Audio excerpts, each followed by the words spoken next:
नमस्कार मित्रों, हिंदी कहानियों के इस चैनल में आपका हार्दिक स्वागत है। आज आपके लिए प्रस्तुत है मालती जोशी जी की एक कहानी, वो तेरा घर ये मेरा घर।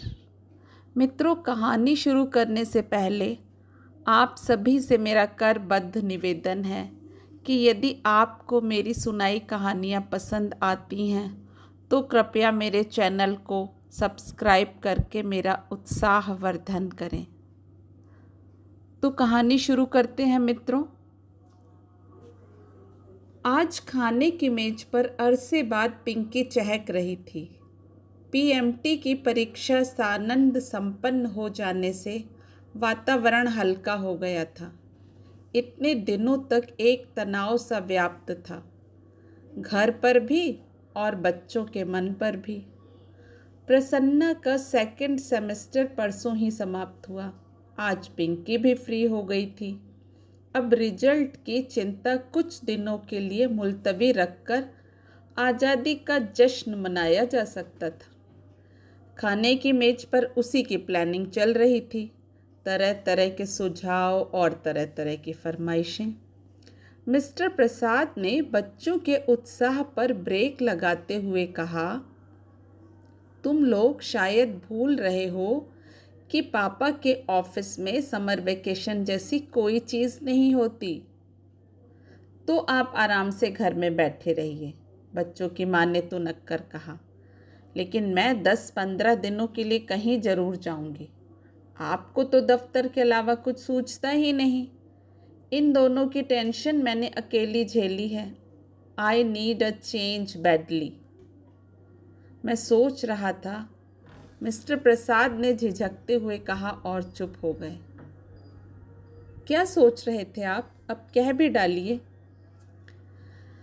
यही कि इस शनिवार इतवार सागर जाकर बाबूजी को लिवा लाता। ओह नो, बच्चों ने कोरस में कहा तो माँ ने आंखों से डपट दिया और बोली, इतनी जल्दी? जल्दी कहाँ, उनको गए 2 महीने से ऊपर हो गए हैं। इतने दिन बेटी के यहाँ कभी रहे हैं वे? क्या पापा, आप भी बेटा बेटी करने लगे? ये सब फिजूल की बातें हैं। अपने लिए होंगी, पर बाबूजी तो पुराने ढर्रे के व्यक्ति हैं। उनके लिए ये बातें बहुत महत्व रखती हैं। अब इस उम्र में यह आशा करना कि वे अपनी सोच बदल लेंगे बेकार है। यह तो ठीक है कि माया की स्वतंत्र गृहस्थी है, इसलिए वे 2 महीने वहाँ टिक भी गए। छाया के यहाँ तो उसके सास ससुर जेठ देवरों के बीच 2 दिन भी नहीं रह पाते। बच्चों ने फिर बहस नहीं की, चुपचाप खाकर उठ गए। पत्नी ने टेबल समेटते हुए पूछा, सुनिए, क्या इसी हफ्ते जाना बहुत ज़रूरी है? वे प्रश्नार्थक नज़रों से पत्नी को देखते रहे। नहीं, मैं सोच रही थी बच्चे थोड़ा रिलैक्स कर लेते, अभी अभी तो बेचारे फ्री हुए हैं। बच्चों को रिलैक्स होने के लिए कौन मना कर रहा है? आप समझते नहीं हैं, बड़े बुजुर्ग घर में होते हैं तो थोड़ा बंधन तो हो ही जाता है। बच्चों के हंसने बोलने पर, खाने पीने पर बंदिश लग ही जाती है। तो तुम चाहती हो बाबूजी को वहीं रहने दूं? उनका स्वर थोड़ा तल्ख था। पत्नी ने नरमाई से कहा, नहीं, मेरा मतलब था 8-10 दिन और सही, फिर तो हमी को। वे तय नहीं कर पाई कि झेलना कहें कि भुगतना कहें। पति की नाराज़गी के डर से उन्होंने वाक्य अधूरा ही छोड़ दिया। कई बार अनकहे शब्द भी बहुत कुछ कह जाते हैं। मिस्टर प्रसाद भी उन अनकहे शब्दों को भली भांति पढ़ गए। उन्हें वितृष्णा और खीज हो आई। अपने आप को वे पहली बार इतना निरुपाय अनुभव कर रहे थे। कितनी हसरत से, कितनी उमंग से वे बाबूजी को यहाँ लाए थे। यूँ तो माँ की मृत्यु के बाद ही उन्हें लाने का मन था, पर साल भर तक बाबूजी वहाँ से हिलने के लिए राजी नहीं हुए। प्रसाद ही दौड़ दौड़ कर वहाँ जाते रहे, बाबूजी की खोज खबर लेते रहे। हर बार बाबूजी पहले से ज़्यादा थके हुए, टूटे हुए नजर आए। यह स्वाभाविक भी था। 40-45 साल का साथ एकाएक छूट जाता है तो आदमी टूट ही जाता है। फिर बाबूजी के मित्र भी कहने लगे, बेटा अब अपने पिता को अपने पास ही रखो, बुढ़ापे का शरीर है, देखभाल की ज़रूरत पड़ती है।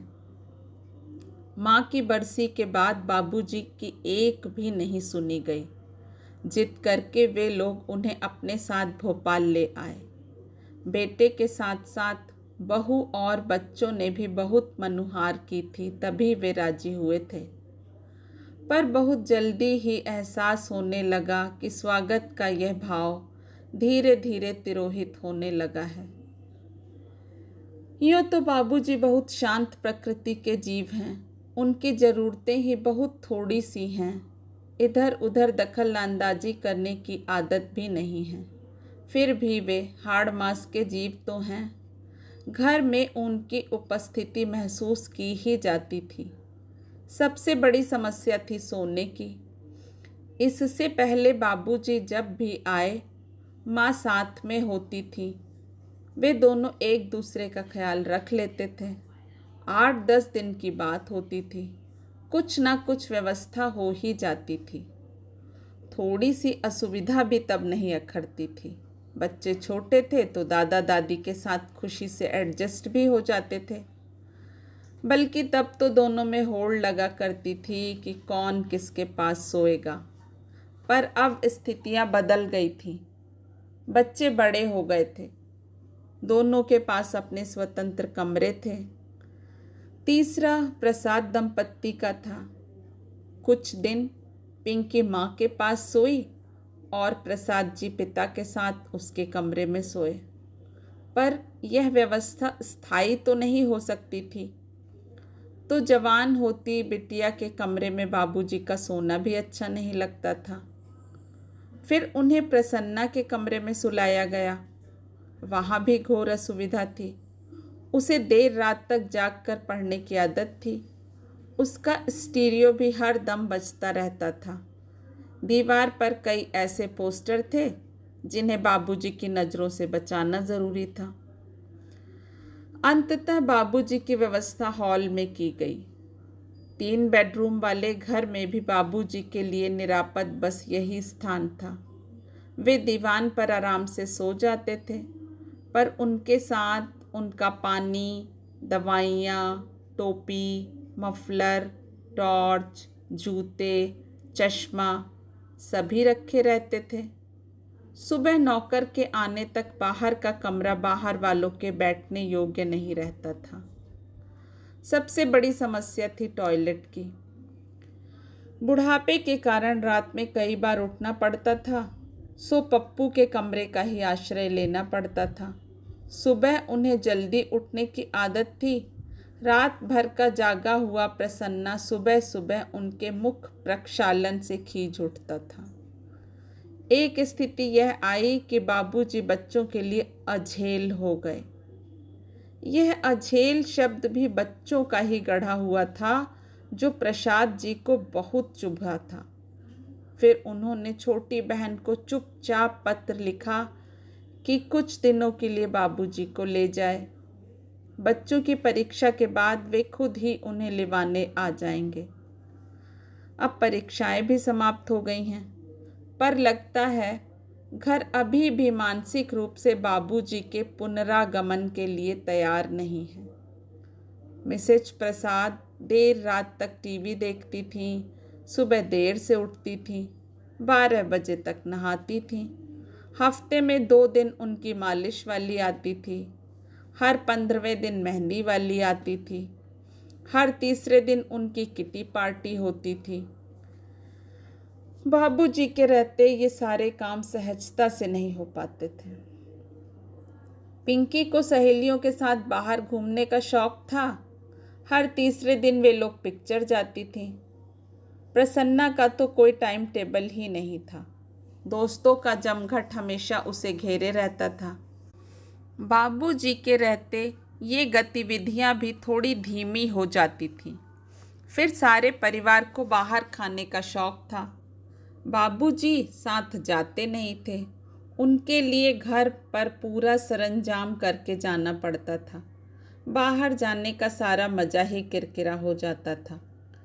प्रसाद जी घर वालों को ना समझते हों ऐसा नहीं था, पर उस कारण बाबूजी को हमेशा के लिए माया के यहाँ तो छोड़ा नहीं जा सकता था ना।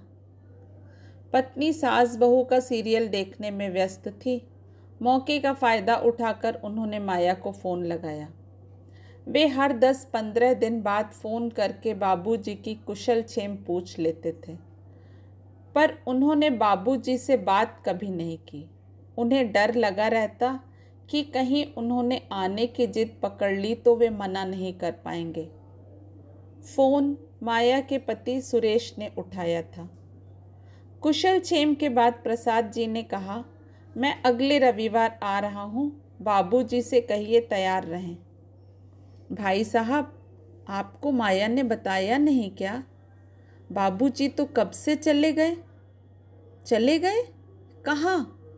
उन्हें लगा कि आवाज़ कुछ ज़्यादा ही ऊंची हो गई है। उन्होंने चोर नज़रों से पत्नी की ओर देखा। वह सीरियल में खोई हुई थी। उन्होंने अपनी आवाज़ तथा शक्ति धीमी करते हुए कहा, कहाँ चले गए? अपने घर जौरा। मैं खुद ही तो छोड़ आया था। हाँ, शायद बाबूजी ने मना किया था, इसलिए माया ने आपको बताया नहीं होगा। वे कुछ देर के लिए स्तब्ध रह गए। आप ज़्यादा परेशान ना हो भाई साहब, ये पुराने लोग हैं ना, दूसरी जगह एडजस्ट नहीं हो पाते। उन्हें अपना ही घर अच्छा लगता है। उस रात वे जरा भी नहीं सो सके। पता नहीं कैसे कैसे विचार आते रहे। मुश्किल तो यही थी कि वे अपनी पत्नी के साथ इस परेशानी को शेयर भी नहीं कर सकते थे। वह फौरन कह देती, हमने तो 6 महीने झेल भी लिया, पर आपकी बहन तो जरा से में ही उकता गई। दूसरे दिन उन्होंने माया को दफ्तर से ही फ़ोन लगाया। जानते थे उस समय सुरेश भी घर पर नहीं होगा। उनके उल्हानों के उत्तर में माया ने कहा, भाई साहब, आप कुछ मेरी मजबूरी का भी तो अंदाज़ा लगाइए। वे तो 8वें दिन से जाने की रट लगाए बैठे थे। बड़ी मुश्किल से मैंने उन्हें 15 दिन रोका, फिर वे तो अकेले ही चल पड़े। बोले, भोपाल कौन सा दूर है, यहाँ से बस में बिठा दो, वहाँ फ़ोन कर दो, कोई ना कोई उतार लेगा। मैंने बहुत मना किया, पर जब बिल्कुल ही जिद पर आ गए तो उन्हें असली बात बतानी ही पड़ी। क्या? यही कि बच्चों की परीक्षा होने तक आपको यहीं रहना है। तब तो शायद तुमने यह भी बता दिया होगा कि मैंने ही तुमसे कहा था कि उन्हें ले जाओ। भाई साहब, यह तो मैं कभी नहीं बताती, पर उन्होंने खुद ही अंदाज़ा लगा लिया। उसके बाद तो वे पल भर भी यहाँ रुकने को राजी नहीं हुए।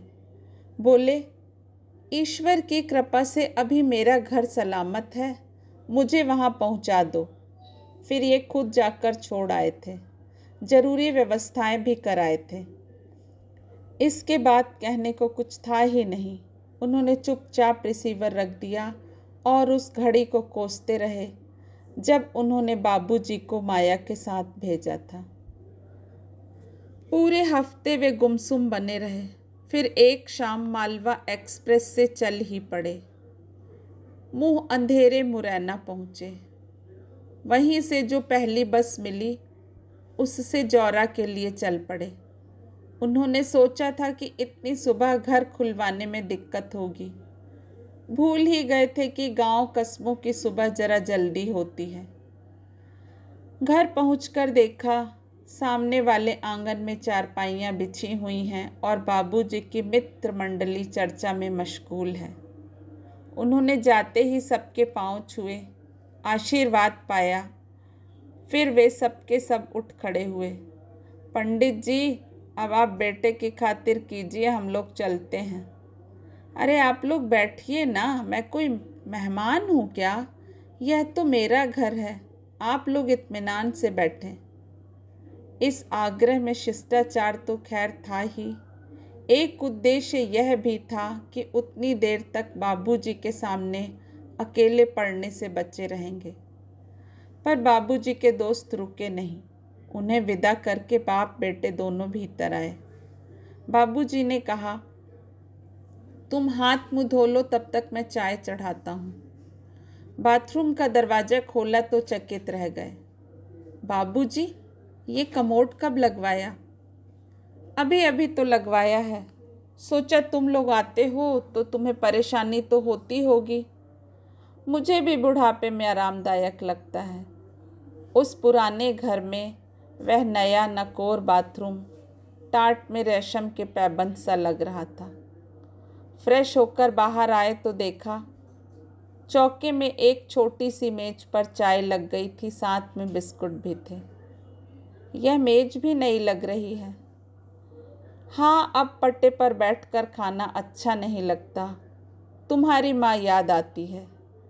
वैसे भी पट्टे पर बैठकर खाने का मज़ा तो तब है जब पास बैठकर कोई बात करे, गरम गरम फुलके उतार कर मनुहार के साथ परोसे। जब अपने हाथ से लेकर खाना है तो मेज ही ठीक है। प्रसाद जी समझ गए कि बाबूजी एक तरह से यहीं रहने का मन बना चुके हैं। वे पहले की अपेक्षा चुस्त दुरुस्त भी लग रहे थे। शायद माँ की आकस्मिक मृत्यु के दुख से वे उबर चुके हैं। अपने मन की बात कहने के लिए वे उपयुक्त शब्द खोज रहे थे, तभी किसना ने आकर उनके पैर छुए। कैसे हो किसना? बस बाबूजी की कृपा है, उसने गदगद भाव से कहा। बाबूजी की कृपा का बखान फिर कर लेना, पहले जाकर भैया के लिए कुछ नाश्ता लेकर आ, बाबूजी ने कहा और जेब से पैसे निकालकर वे तफसील से उसे कुछ समझाने लगे। प्रसाद जी ने कहना चाहा कि बाबूजी, आजकल मैं यह सब नहीं खाता हूँ। उन्होंने खुद उठकर किसना को पैसे देने चाहे, पर हिम्मत ही नहीं पड़ी। उन्होंने अनुभव किया कि बाबूजी अपने पुराने फॉर्म में लौट आए हैं। यह भी कि यह बाबूजी का घर है, यहाँ उनका आदेश ही चलता है। उन्होंने सोचा नाश्ता आने से पहले नहा लिया जाए। नहाने के बाद आंगन में बंधी रस्सी पर तौलिया फैलाते हुए उन्होंने देखा कि एक महिला ने उन्हें देखते ही लंबा सा घूंघट खींच लिया है। बाबूजी, आंगन में कौन है? किसना की बहू होगी, वे लोग अब यहीं रहने लगे हैं ना? यहीं मतलब? पीछे गाय वाली कोठरी खाली पड़ी थी ना, उसे ठीक ठाक करके दे दी है। बहू भी गांव में पड़ी थी, उसे भी ले आया है। वह मेरे लिए 2 रोटियां डाल देती है, चौका बासन झाड़ू बुहारी कर देती है। किसना मेरी धोती फींच देता है, सौदा सुलफ ला देता है। काम भी हो जाता है और साथ भी तुम लोगों को भी फिक्र नहीं रहेगी कि बाबूजी अकेले पड़े हैं। लेकिन आपको यहाँ अकेले रहने कौन देगा? मैं तो आपको ले जाने के लिए ही आया हूँ। मुझे लाने ले जाने की ज़रूरत नहीं है बेटा, मेरी जब मर्जी होगी चला आऊँगा, पर जब तक मेरे हाथ पांव चल रहे हैं मुझे यहीं रहने दो। यहाँ मेरे दोस्त अहबाब हैं, नाते रिश्तेदार हैं, पास पड़ोस हैं। दरवाजे पर खड़ा भी हो जाता हूँ तो 10 लोग जय राम जी करते निकल जाते हैं। वहाँ तो समय काटे नहीं कटता, दिन भर छत की किस्से। तुम सब लोग अपने अपने काम में मशरूफ़ रहते हो। अब इस उम्र में मुझसे ज़्यादा पढ़ना लिखना भी नहीं होता। बाबूजी की बात एकदम सही थी। उसका कोई तर्क संगत उत्तर प्रसाद जी सोच रहे थे कि बाबूजी ने कहा, एक बात और है बेटा, तुम्हारी माँ तो नहीं रही, पर जब तक मैं हूँ तब तक तो लड़कियों का पीहर बना रहे। कभी उनका मन हुआ तो आने को एक घर तो हो। क्या वे लोग मेरे घर नहीं आ सकती? उन्होंने कहना चाहा, पर अपनी बात का खोखलापन खुद ही उनकी ज़बान पर ताला लगा गया। उन्हें याद आया कि जब जब बहनों को बुलाना चाहा, घर में समस्याओं का एक अंबार उठ खड़ा हुआ। बाबूजी अपनी रौ में कहे जा रहे थे, माँ के पीछे बेचारी जब भी आई हैं खुद ही खटती रही हैं। अब यह किसना की बहू आ गई है तो थोड़ा हाथ बटा देगी, कुछ तो सहारा हो जाएगा। प्रसाद जी ने विषयांतर करते हुए कहा, बाबूजी, अपने इस छोकरे को जगह दे तो दी है, बाद में कहीं लफड़ा ना हो जाए। कैसा लफड़ा? बाद में अगर इसने जगह खाली करने से इनकार कर दिया तो? बाद में मतलब? प्रसाद जी शर्म से गड़ ही गए। अपनी व्यग्रता में उन्हें याद ही नहीं रहा कि वे क्या कह रहे हैं। बाबूजी ने लेकिन इसे बड़े सहज भाव से लिया। बोले, उसकी चिंता अभी से क्यों? बाद में तो किसी को यहाँ रहना नहीं है, मकान तो बेचना ही है। जो भी खरीदेगा वही किसना से भी निपट लेगा। अपनी शर्म से वे अब तक उबर नहीं पाए थे और बाबूजी ने जैसे स्पष्ट ही उस ओर संकेत कर दिया। इसलिए अपनी सफाई सी देते हुए प्रसाद जी बोले, बाबूजी, घर बेचने की बात तो मेरे मन में कभी उठी ही नहीं। मैं अभी की बात नहीं कर रहा हूँ बेटे, अभी मेरे रहते तो कोई सवाल ही नहीं उठता। मेरे लिए यह सिर्फ ईंट गारे की इमारत नहीं है, मेरा मानसिक संबल है ये, पर मेरे पीछे तो इसे निकालना ही पड़ेगा। रख कर करोगे भी क्या? प्रस्ताव तो अभी से आ रहे हैं। भोपाल जाने से पहले इतनी अच्छी ऑफर आई थी कि क्या बताऊं। बड़ी मुश्किल से अपने को रोक पाया। ये तो कहो कि ईश्वर ने ही सद्बुद्धि दे दी थी, नहीं तो मेरी बड़ी फजीहत ही थी। अंतिम बात कहते कहते बाबूजी का स्वर भर्रा गया था। इतनी देर से प्रसाद जी के मन में जो बात खटक रही थी, उसे कहने का भी यही मौका था। उन्होंने बिना किसी भूमिका के कह ही डाला, बाबूजी, आप माया के यहाँ से उस पर जिद करके चले आए, यह अच्छा नहीं किया। जानते हैं, मैंने अब तक यह बात आपकी बहू को भी नहीं बताई है। वह तो यही सोचेगी ना कि माया अपने बाबूजी को महीना भर भी नहीं रख सकी। यह तो तुमने बहुत अच्छा किया, बहन को कटघरे में खड़ा होने से बचा लिया। और अब तुमने बात उठाई है तो मुझे भी तुझसे कहना था, उस लड़की को इस प्रपंच में क्यों डाला। वह तो चलो बात तुम भाई बहनों के बीच ही रह गई, पर कल को अगर जमाई बाबू को मुझसे परेशानी होती, वे मुझसे ऊब जाते और माया से कहते तो सोचो क्या होता। मुझे तो कहीं मुंह छुपाने की भी जगह नहीं मिलती। ऐसी नौबत आने से पहले ही वहाँ से चल देना अक्लमंदी थी, इसलिए चला आया। पर आप यहाँ क्यों आ गए? सीधे भोपाल आ जाना था ना। प्रसाद जी ने कहना चाहा, पर उनकी आवाज़ गले में फंसकर रह गई।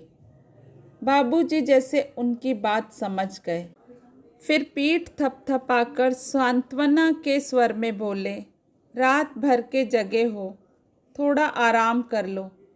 मैं एक चक्कर बाजार का लगाकर आता हूँ। कौन सी तरकारी खाओगे? मित्रों, कहानी तो समाप्त हुई। बताइए आपको कैसी लगी। कृपया कमेंट बॉक्स में अपनी राय मुझे ज़रूर दें। अपना कीमती समय मुझे देने के लिए आपका बहुत बहुत धन्यवाद।